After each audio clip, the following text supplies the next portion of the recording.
Hi, everyone, and thank you for joining our webinar session.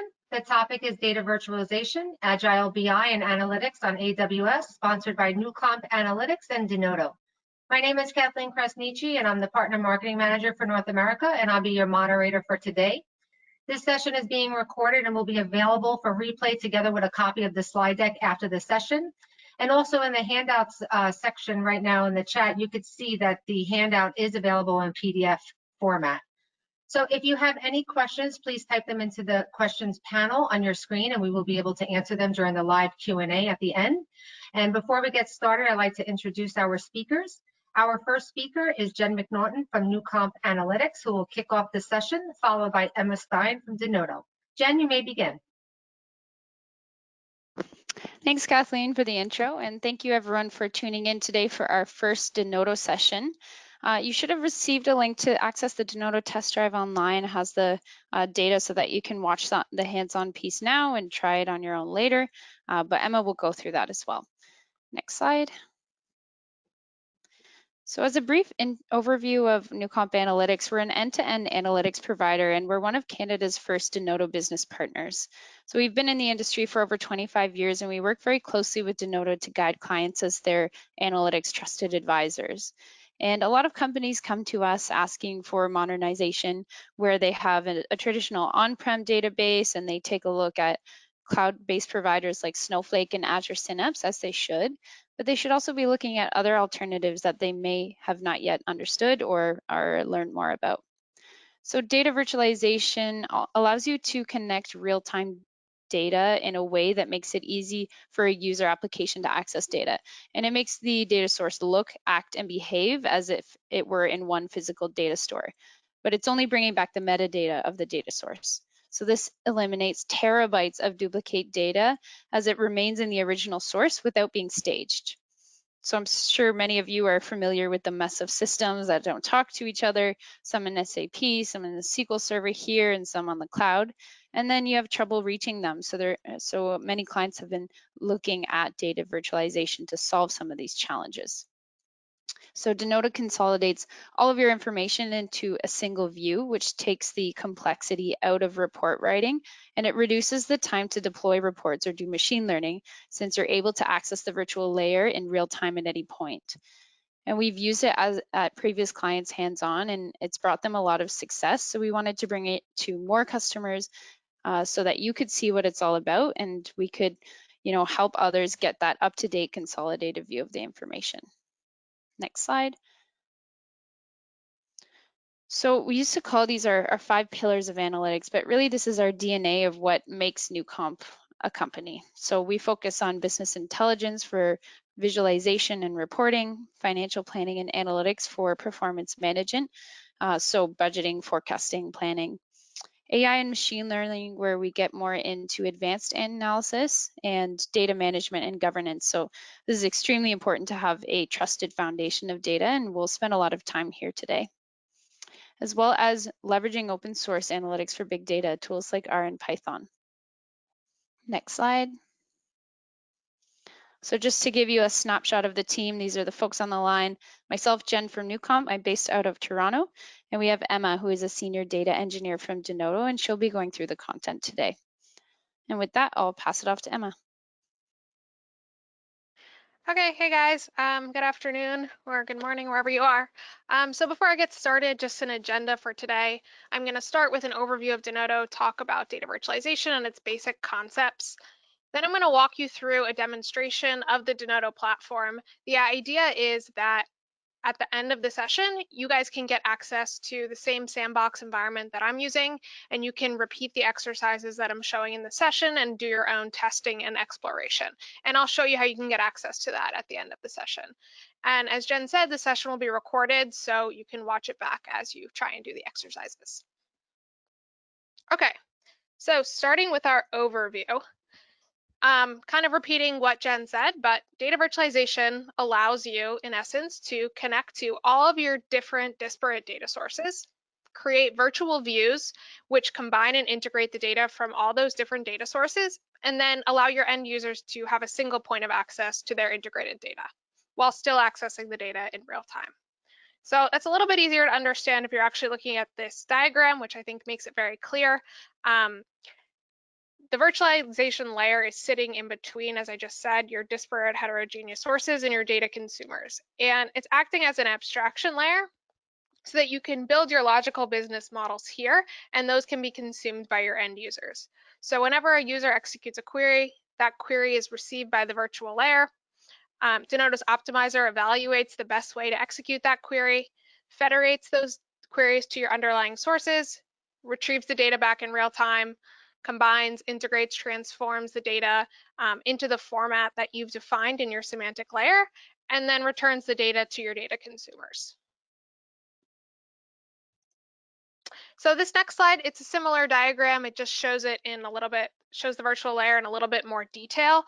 So you can see at the bottom some of the examples of the sources that we're able to connect to. So these can range from your traditional relational databases, like you can see here, Oracle and SQL Server, to other things like APIs, Salesforce, multidimensional sources, Hadoop sources, websites. We should be able to connect to pretty much anything, whether that's on-premise or in the cloud, relational or not.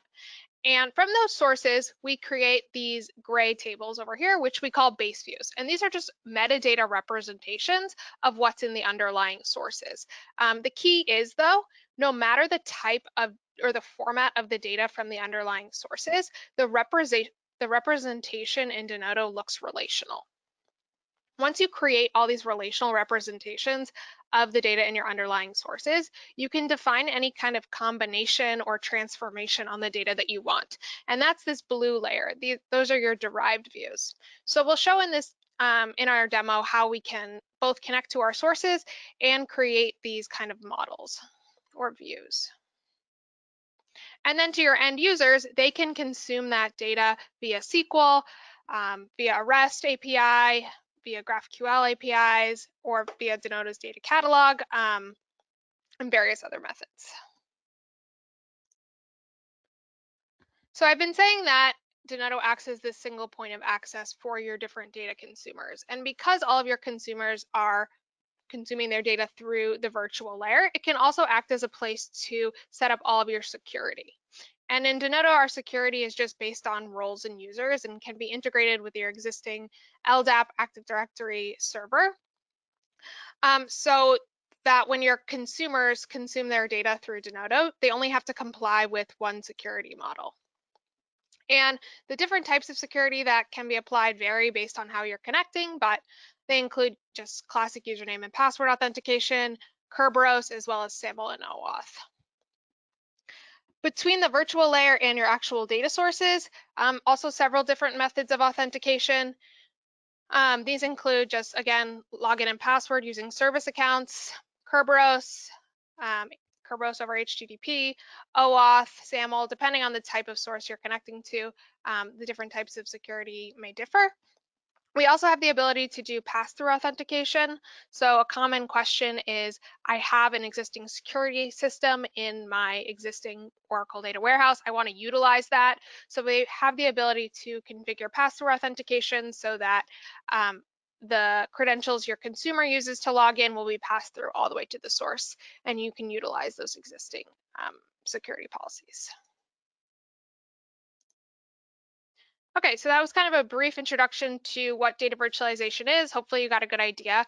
It should be more clear as I go through the demo. Before I get to the demo, I'm just going to talk briefly about a couple of different common use cases for data virtualization. So this slide highlights 6 of our most common use case patterns. So I'm just going to give you a brief description of the 6 of these and talk a little bit about what I mean by them.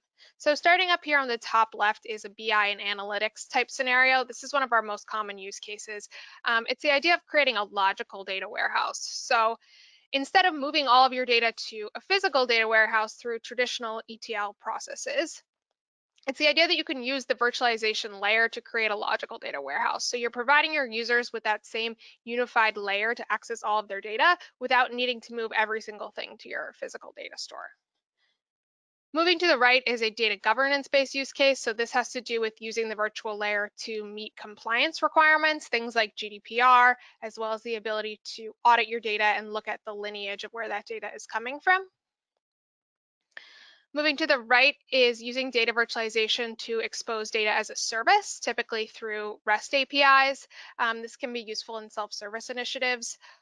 You guys can try out in the test drive environment how easy it is to take something that you've defined in Denodo and expose it as a RESTful web service. It's literally just a couple of clicks to expose any view that you've created as a service.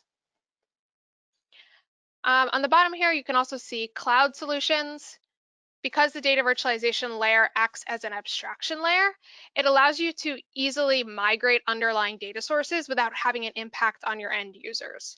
So for example, if your end users are consuming their data through the virtual layer, and the virtual layer is then federating those queries to your on-premise Oracle data warehouse or your SQL server on-premise. And then you want to migrate that source to a cloud source like Redshift, for example. All of that will be abstracted to your end users. To them, they'll still be connecting through the virtual layer, and you just repoint the definitions of that data in the virtual layer to your new source. This can also be useful in hybrid or multi-cloud environments where the data virtualization layer can help integrate the data from those different sources and abstract all of that complexity of connecting to the different clouds for your end users. A big database use case, the idea of a logical data lake, this can be similar to this one at the top, but the idea is that the data virtualization layer can provide kind of a presentation layer on top of your data lake. And Denodo can integrate with many different big data systems, as well as use those systems for query acceleration. And then finally, over here on the right is an advanced analytical or machine learning type use case. This is using Denodo to help deliver data to your data scientists so that they can access and find it more easily and use it in their machine learning algorithms instead of having to spend so much time doing data prep and data wrangling themselves. Kind of accelerate the beginning process of a data science workflow. So before I move on to my demo, I just want to expand a little bit more on this logical data warehouse architecture. So obviously many companies have physical data warehouses or data lakes where they use traditional ETL methods to try and move all of their data to a single place. And this makes a lot of sense. Then you can use the processing power of those data lakes or those data warehouses, but it's usually first very costly to try and move all of your data to that single data store. And in most cases, you end up having external data anyway. So you still have, even though you've created this data lake or your data warehouse, you still have external data and you still have an integration challenge. So with this logical data warehouse approach, it tries to alleviate some of those challenges. So starting over here on the left, you can see you have your various data sources. So you can see big data sources like social data, other big data sources, you have enterprise applications and cloud applications. And in some cases, the virtual layer will connect directly to those sources and stream the data in real time. But likely, you're also going to have ETL processes and other processes which move the data from your different applications into your existing data warehouse or data lake. So the Denodo layer would connect to some of your different data sources in real time, as well as some of your other pre-integrated data, and allow you to define a semantic layer, allowing your business users, again, that single point to access the data from all of their sources. And in this case, the data virtualization layer is acting as a federation engine to these different sources, but it's also doing many other things. It's giving you a place to do data governance and define different business definitions. It's acting as a single point of security. It has caching capabilities, and it also has a very advanced query optimizer, which is going to help dynamically rewrite queries in order to ensure that the real-time integration is going to be performant. And then finally, for our end users, again, they can access all of their data here, and all of this complexity that you see over on the left side is abstracted to those end users. So just one example case study on the logical data warehouse. This is from one of our customers, Autodesk. So Autodesk decided a while ago that they wanted to change their revenue model from a traditional perpetual licensing model to a subscription-based model. And it became clear to them that their existing business intelligence system wasn't going to be able to support this change, and that in order to provide the real-time agile data that they needed for their business users, they were going to need a different approach. So you can see here on the left, they had several different forms of data, some unstructured data, some geospatial data, etc., as well as a data lake and some data warehouses and data marts. So by using the data virtualization layer as a logical data warehouse, they were able to create a single unified access point for any data within the company, and it allowed them to successfully transition that licensing model.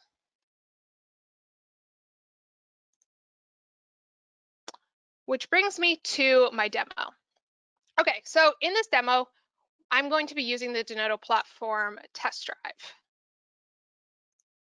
And if I go to my next slide, you can see here the different test drives that we have available. So I'm going to be using this one today, Agile BI and Analytics on AWS, but there are some other ones available as well. And so the test drive allows you to connect to a private sandbox environment that's going to be active for about 2 hours. So you can start it up. It's on our website. You can start it up at whatever time is convenient for you. And then once you start it, you'll have about 2 hours to go through the exercise. So the idea is that you'll just watch me do it in this test drive, and then you can start it up at whatever point you want and go through the exercise yourself. These are the 5 different data sources that the test drive has connections to. So in my lab, I'm going to be using these 3, Redshift, Impala, and Aurora. But just in case you're interested in seeing how the connections work to files in S3, as well as a NoSQL database like Mongo, there are also connections established to these 2 sources that you can play around with and see how that works.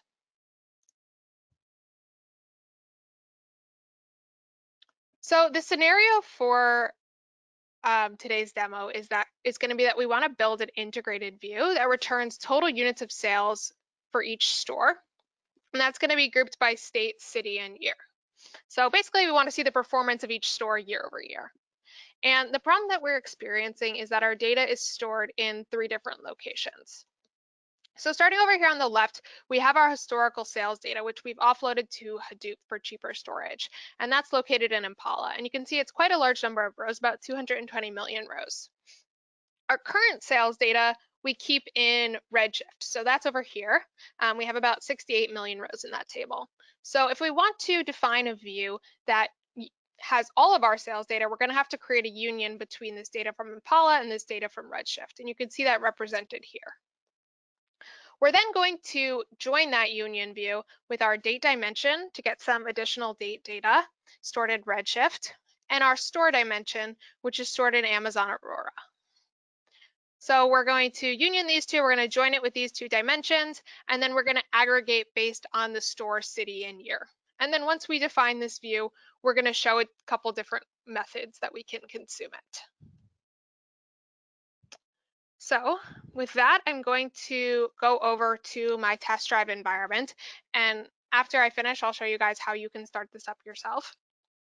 But the first thing that I'm going to do is log into my Denodo administration tool. And so this is our administration tool, or our design studio, and it's where we're going to do all of our connecting to our sources and creating our views. So to log in, I'm just going to use the credentials admin. It should be pre-filled for you. And I'll press connect. And then I can see I have 3 virtual databases set up on the left in my Server Explorer. So the first one is admin. That one comes by default. It doesn't have anything in it. The second is my test drive. This is the one that I'm going to be working with. And then the third is called sample completed. In case you can't figure out why something isn't working, we have completed versions of all the views in this database. So this is kind of like the cheat sheet. Okay, so if I expand my test drive folder, in my data sources folder, I can see that I have connections to 3 different sources. We just define these connections for you to make it a little bit easier. But if I open up one of them, you can see what the connection details look like. So here, from my database adapter dropdown, you can see there's many different types of JDBC databases that I can connect to. I just select the one that I want to connect to, and then I fill in my different connection details. If I wanted to define a new source, just for your information, all I need to do is right click on this and select new data source, and then select the type of adapter that I want to use. So for Redshift, for example, I'm using JDBC, but I could connect to a JSON API, a CSV file, an Excel file, and various other types of data sources, depending on the type of data I'm trying to connect to. So here I can press test connection, and I can see my connection is valid, and I can do that for my 3 different sources. But starting with Redshift, once I fill in my different connection details and I saw that my connection was valid, then I can introspect the source and add some tables to my virtual schema. So I clicked on Create Base View at the top. I'm going to expand TP-CDS schema. And then from Redshift, I want to check my store sales view as well as my date dimension. So I'm going to check the box next to these 2 tables, and then I'm going to press Create Selected. And at this point, Denodo has gone to the source and it's retrieved various metadata about what's contained in my underlying source. So we haven't actually gotten any data. We're just getting metadata about what is in that underlying source. So those are going to be things like field names and field types, but also other pieces of information like whether there are primary keys, whether there are foreign keys, whether there are indexes we can utilize. And in a moment, we'll also look at how we can utilize statistics about what's contained in those underlying sources. So then if I want to execute one of these base views and actually retrieve the data from my source, I can press Execution panel at the top. I can see a SQL statement here. This is just a select star. I'm going to check this box, stop query when the limit is reached, because I don't need to execute the full query. I just want to see that I can get 150 rows back, and I can see my data is coming back. And I want to repeat this same process for the tables that I need from all 3 of my sources. Before I do that, I just want to make one change. I'm going to double click on my store sales view from Redshift. I'm going to go to Edit, and I'm just going to rename this view TTM Store Sales. And then once I rename it, I can press Save.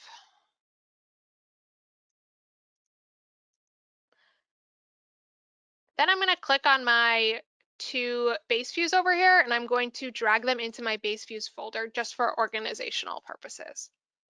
A common question we get is, I'm confused. Why do I have 2 copies of each one of these? I thought I only created 1. So these are actually the same object. So if I open this, it's going to be the same thing as me opening this. The idea is that we keep one under the data source so you can remember where the data is coming from, and then one can be moved into a different folder for organizational purposes. Okay, so we created those metadata representations, those base views on top of our Redshift tables that we need. Now we're going to open up our 2 other data sources and create base views over those sources. So if I double click on my Impala source, I'm again going to click on Create Base View. I'm going to expand TP-CDS, and I'm going to check the box next to TP-CDS Store Sales. I'm going to press Create Selected. Over here, just for clarity, I'm going to rename this Historical Store Sales, and then I'm going to press Save. And then finally, I'm going to open up my Aurora connection. I'm going to press Create Base View again, expand this PIM, and check the box next to my store dimension, and press Create Selected. And then again, I'm going to highlight them and move them into my base views folder. So now I have the 4 different views that I want to combine together to create that final report that I mentioned. But before I move on to actually combining them, I want to also gather some statistics about what's contained in those tables. And at runtime, when we execute different queries, our cost-based optimizer is going to use those statistics to evaluate the best execution plans. So in order to gather statistics, I'm going to go to the top menu and select Tools, Manage Statistics. I'm going to select my virtual database called My Test Drive, expand my base views folder, and here I'm going to select 3 of my views. So I'm going to select my date dimension, my store table, and my recent sales data from Redshift. So these three. I'm not going to check this one from Impala at this point. And I'm going to press gather. And then I'm going to press OK. And fairly quickly, I should gather my statistics about those tables. I can verify that just by pressing a refresh here and opening one of these tables, clicking on Options, Statistics, and I can see these values have been populated with things like the number of rows, the average size, the number of null values, etc. So for this particular view, historical store sales, we could gather the statistics, but for this view, since it's quite large, it has many millions of rows, it takes quite a long time to gather those statistics. So just to speed it up, I'm going to follow a different process. If I expand my sample completed database, I'm going to expand my connectivity layer and then my base views folder, and I'm going to find that same view. So historical store sales. So I'm going to open up my sample completed historical store sales. And I'm going to click on the VQual tab. And I'm going to check this box, include statistics. Then I'm going to scroll all the way down to the bottom and find where it says create or replace view stats summary. And I'm just going to copy the already calculated statistics just to speed it up a little bit. Then I'm going to go to the top tools VQual shell. I'm going to paste in those statistics. And I'm going to click on my test drive. So all this is doing is taking the statistics about what's contained in the underlying source and assigning it to our base view that we've created for my test drive. So I'm going to press execute, and the view stats were created. So now, if I open up my historical store sales and I go to statistics, I can see that all of this information has been populated. Okay, and then I can execute any query that I want on top of my different base views. So I can define some various different SQL queries, do joins, etc. Any query that I want, query this data. So here I could just do a select star. And Denodo is going to my source, retrieving the data and returning it to my client. Okay, so we have our different objects. We've gathered statistics on it. So we're ready to start combining our data. And I'll just go quickly back to my slides because I know it's easy to forget that, again, this is the view that we're creating. So we want to calculate the total amount of sales for each store year over year. And the first thing that we're going to need to do is define this union between our historical sales and our current sales, because we want a union view or one single view where we can find all of our sales data. So to do that, in order to do any kind of combination, we just use relational operations. So I'm going to right click over here on the left on my integration folder, and I'm going to say new union. Then I'm going to drag in my two different views. So I'm going to drag in historical store sales and my TTM current store sales. And you can see because these fields have the same names, the associations are automatically defined for me. So now all I need to do is go to my output tab. We want to rename this view to something that's going to make more sense. So I'm just going to call it store sales. And then if I wanted, I could rename any of my fields, add an order by, do various different transformations. But I'm just going to leave it for now. Okay, so now if I execute this view, I'm going to press execute. I'm just going to look at the query plan because I don't want to bring back all of those rows of data. You can see if a query is executed against the store sales view, Denodo is going to retrieve the data from Impala and Redshift, union it together, return us the result. Okay, so we have our union. Our next step is going to be joining that all sales view with our date dimension and our store table from Aurora. So I'm going to right click on my store sales view and I'm going to select new join. And then I'm going to drag in my other two tables, so my date dimension as well as my store dimension. And if I want to join two fields, I just drag between the two fields. So between store sales and date dimension, I'm going to join on the date ID. And between store sales and store, I'm going to join on the store ID. If I go to my join conditions tab, this is where I can change some items about my join conditions. So for example, by default, it's going to use an inner join. We're just going to leave the defaults, but just so you can see, you can select a different type of join. I can also edit my join condition and make it a little bit more complex by defining a complex condition or adding some different SQL functions to transform the data. Next, I'm going to go to my group by tab. This is where we can add aggregations and halving clauses. So we want to group by 4 fields. So I'm going to check use group by.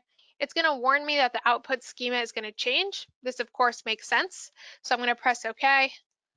And then I want to group by 4 fields: the store ID, the city, the state, and the year. So first I'm going to find my store ID. And by the way, to get this fine, you just do a Control F. So I'm going to do store.store.sk. Then I want the city name, so store s_city, as well as the state. And I want the year from my date dimension. So datedim.dyear. So I have my 4 fields that I'm grouping by. Then I can go to my output tab, and in this output tab, here's what you change what's projected to your users. So I have my 4 fields that I grouped by. I'm going to rename these fields to a little bit more user-friendly names. So I'm going to rename this store ID, city, state, and year.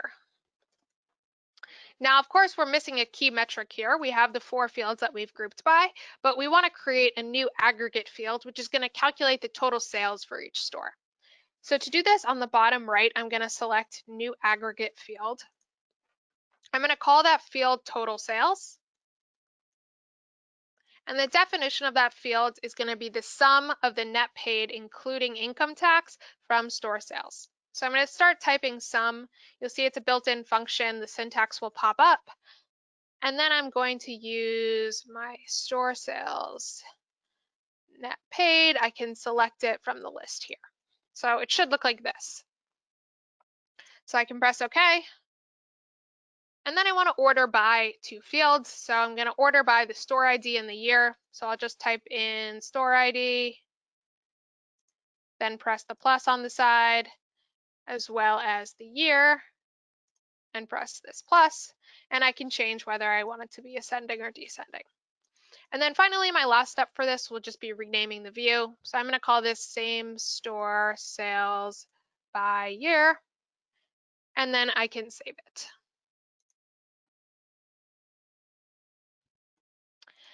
Now I've created my integrated view. I can execute it.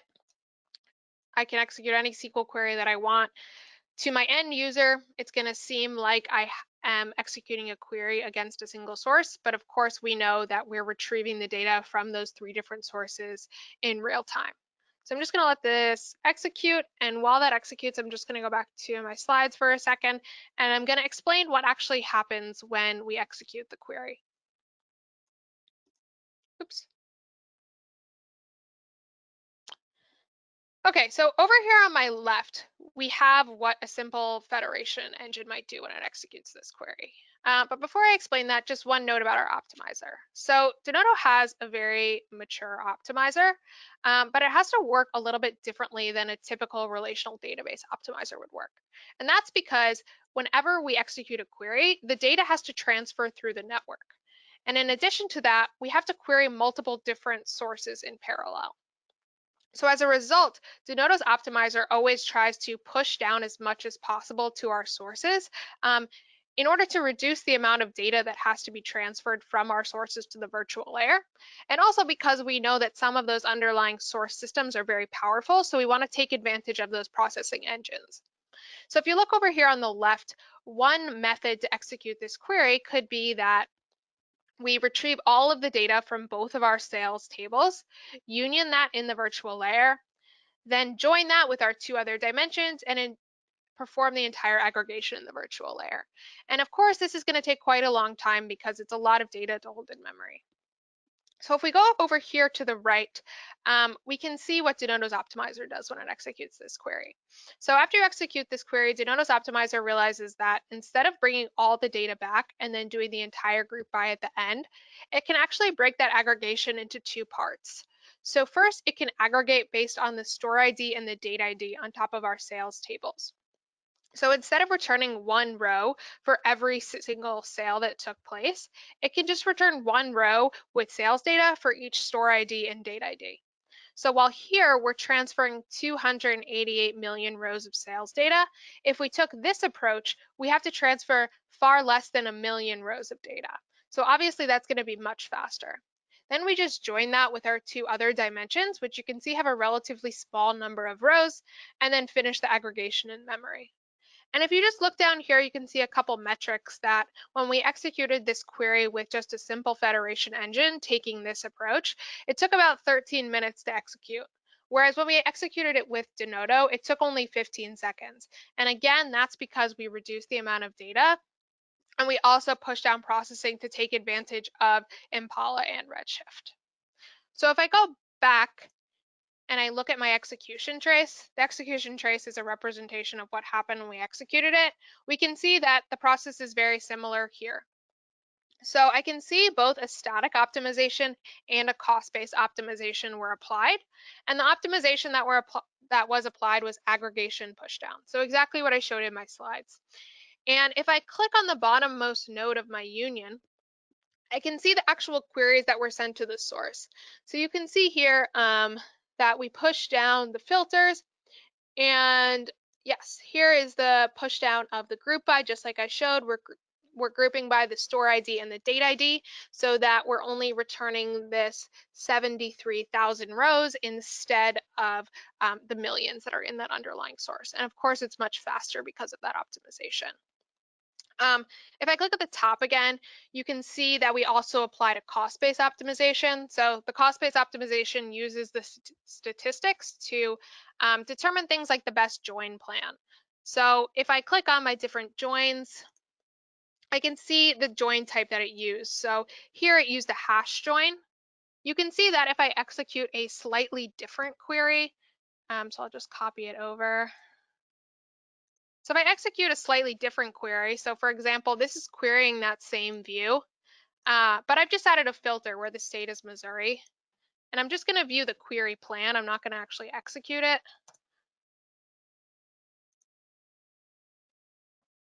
And I go to my execution trace and I click here. You can see that because I added this filter, my data volumes changed. And as a result, the actual join type that our optimizer chose changed as well. So this happens automatically. It's not something that needs to involve any end user intervention.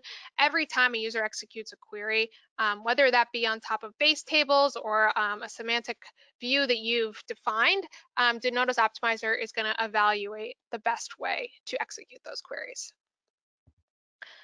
Okay, so once you've defined your views in Denodo and you're ready to expose them to your end users, there's just one more step left, and that's defining some security.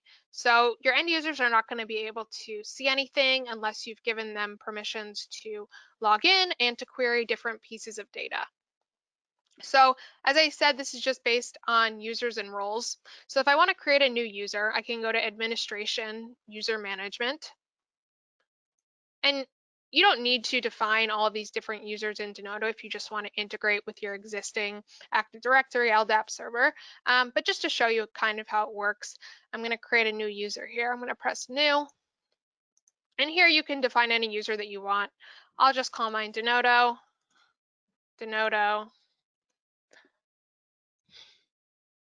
And once I define my user, I then have to assign it some privileges. So I can press Assign Privileges.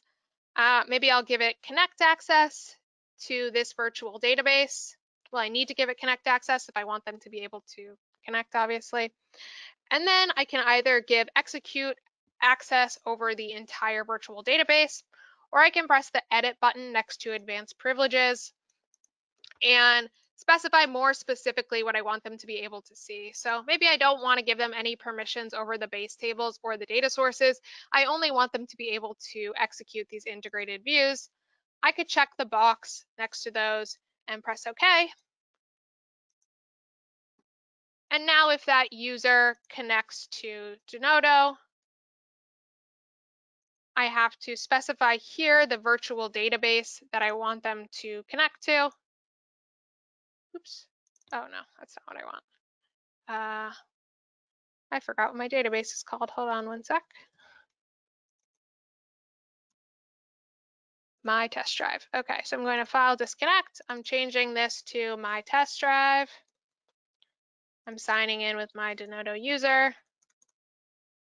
And now I can see that instead of seeing all my different data sources, I just see those two views that I've given my user privileges to see.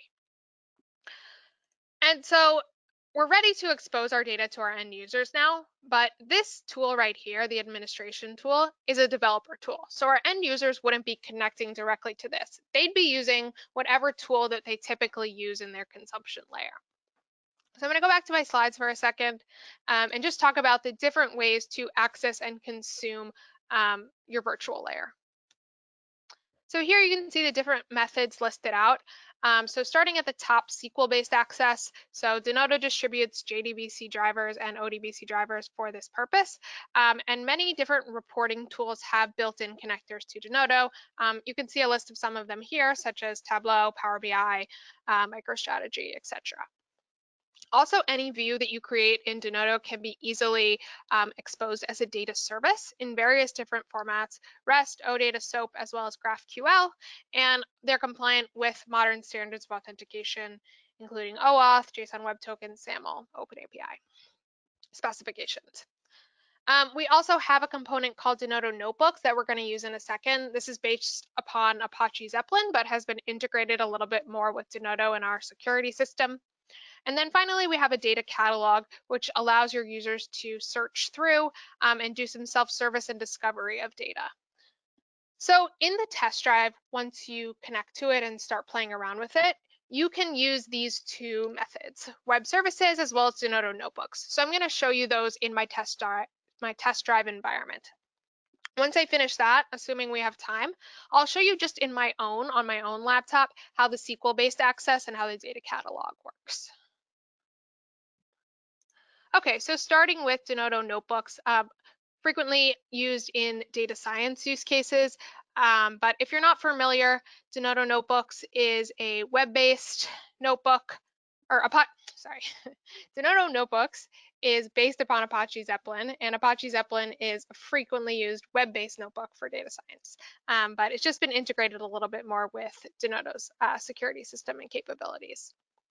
So if I go back to my test drive environment, I'm going to minimize my administration tool, and there should be a browser already open with access to the notebook. So let me reload this, okay?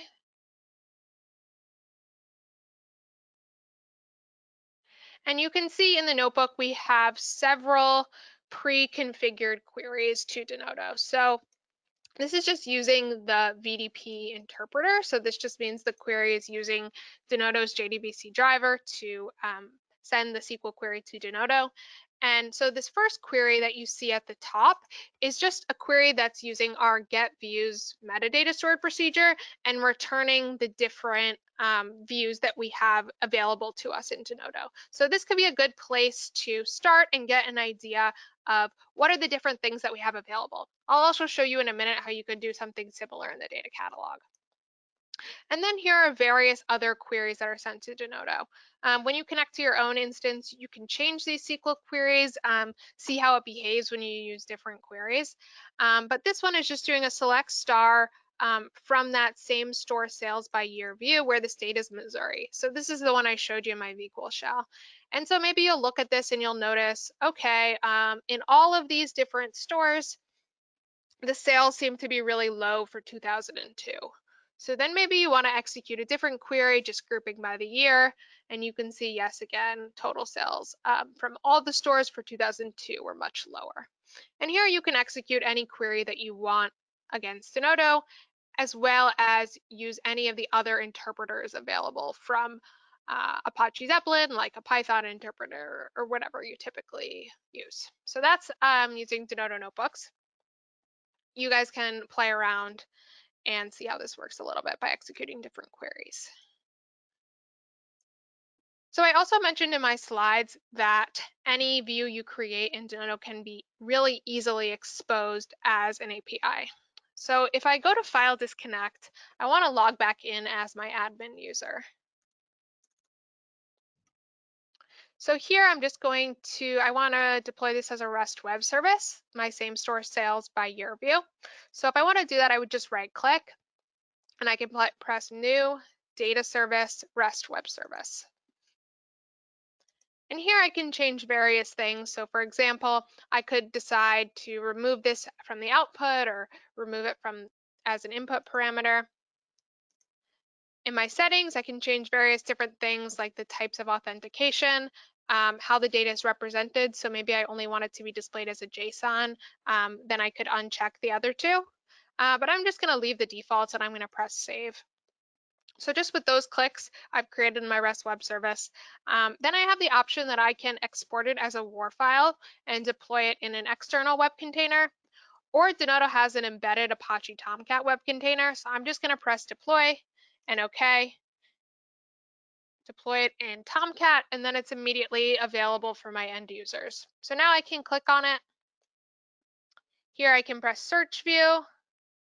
I can define different items, and I can press search, and it will return my data for me in a moment. Once this loads, I'll show you that I can also really easily change the format. So it can also be, this is going to be showed in HTML format. That's probably more for like a testing, but I can easily change the format and have the data be displayed as in an XML format or JSON format to be consumed by probably various different applications. So here, if I just do $$ format equals XML, it's going to reload the data and display it as an XML.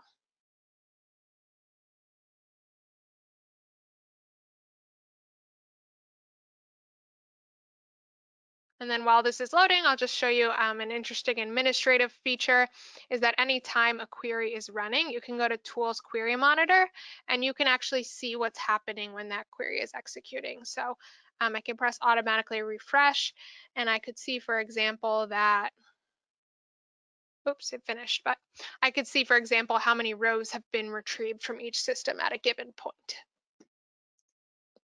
So here I can see my data displayed. So that's what's available to you in the test drive.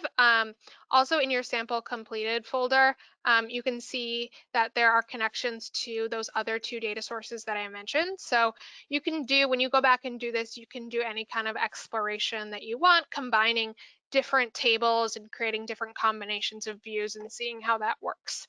So I'm just gonna go out of this test drive and just show you two other items that I think are important to our platform. So I'll just show you for informational purposes.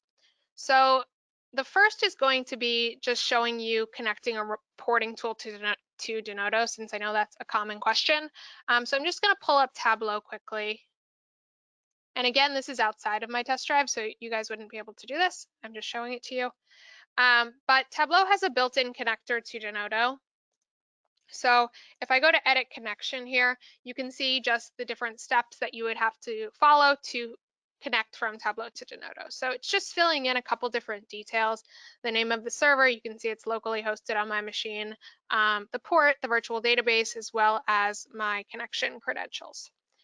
So here I'll press sign in. And then I can see all of the different tables that I have access to. And to your end user, again, it seems as if all of this data is coming from a single source. So all of that complexity of what's going on in your underlying sources is abstracted to your end users. And then here you can do joins. For example, I'm joining between an employees table and departments table and getting my data back. And then, of course, can create any report that you want like you typically would in Tableau. And in all of these cases behind the scenes, Tableau is sending one query to Denodo, and Denodo's optimizer is working behind the scenes, like I just told you, in order to return your data to your consumers in a performant manner. So the same way that we connected through that REST web service and through Denodo notebooks, those same models are available to you in all of your reporting tools. So that's going to create a lot of consistency. And then finally, the last thing that I want to talk about is Denodo's data catalog. So if I just go to this slide, the idea with the data catalog is that your reporting tools and things like Zeppelin can be great for experimenting with data and visualizing data and presenting it to users. But there can be a gap between your reporting tool and the virtual layer in that your users don't necessarily understand the data that's available to them. They don't know where to find it. They don't know what data is actually even accessible by them. So for that, we have the data catalog. And the goal is to kind of bridge that gap between your reporting layer and your data model. So if I go to my data catalog, which I will bring up for you,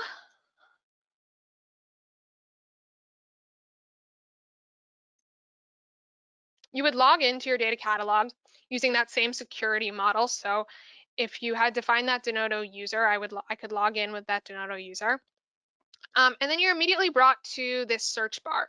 And so here I can search for anything that's contained in my metadata. So for example, if I'm looking for sales data, I could type sales into here, and it's going to return to me any view that has sales somewhere in the metadata. I also have the ability to search through some business terms like categories and tags. So I could say I only want views that have been categorized as finance and have been tagged as certified, for example. So then I could apply those, and I would only get the views that return those. In addition to that catalog-based search, we also have a content-based search for searching through the actual contents of the data. So I could click on content, and maybe I'm interested in data on the United States. I could type in United States, and Denodo's going to return to me the views that actually have United States in the data. So if I expand this, I can see over here it has the United States. Now, of course, this is not actually hitting every single one of our data sources. In this case, it's hitting an index of data. So you would have some kind of data steward who decides what data is most important to index. So if I go back here, I'm going to search for that sales data again. And we can take a look at what a view looks like when you actually find it. So let's say I type sales and I read this description of this view, campaign evolution per country, and it looks interesting to me. I could click on it. And here I'm brought to a description of the view. In my summary tab, I can see various other things like the schema of the view. If I wanted, I could add custom properties like links to external organizational policies or information on tips on how to connect to the data or any kind of business language like that. If I click on this kind of socket icon, I can see the various different ways I can connect to my data. So how I could consume the data as a service or a JDBC link for that data. I can also look at the lineage so I can see how this view was created, assuming that I have permissions to see all of these different items, of course, and I can trace back the lineage of different fields. So if I click on month, for example, it will trace it back and I'll know I got that month information from my date dimension. And then finally, the data catalog also allows you to get previews of your data. So if this data looks interesting to you, but before you go and visualize it in Tableau or Power BI, you want to actually make sure that it's what you think it is. So for that, we have this easy to use drag and drop UI where you can execute various different queries, add filters, for example. So here I can add a filter, specify my country, and then run my query.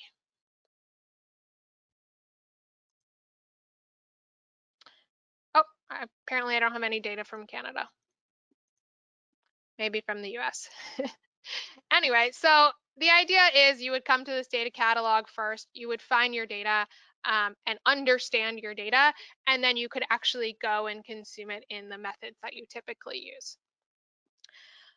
Okay, so we're running out of time a little bit, so you guys probably all want to know how you can repeat this same process.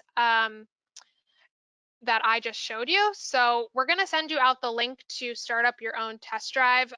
This is the, let me go back. So this is the link for the Denodo test drives. You can see here, I took a screenshot of this earlier. These are the different test drives that we have available. This one is the one that I was showing you today, Agile BI and Analytics on AWS, but we also have it available on Azure, as well as a data as a service based test drive and a data catalog test drive. So you would just press learn more, and then you could launch the test drive yourself. Once you launch the test drive, you would get an email with an RDP file as well as connection credentials. So you would just open up whatever RDP client you have, fill in the host name that's sent to you in your email as well as your username, and it would connect you to an instance that looks exactly like this. And you could repeat the same steps that I did. Okay, so I think we have 4 minutes to spare. We could probably answer a couple quick questions. And if there's Great. anything you also want to say, Jen. Yeah, perfect. So thanks so much for joining us for the day. Everyone, a big thanks to you, Emma, for taking us through the workshop. Hopefully everyone learned a lot and found the session valuable.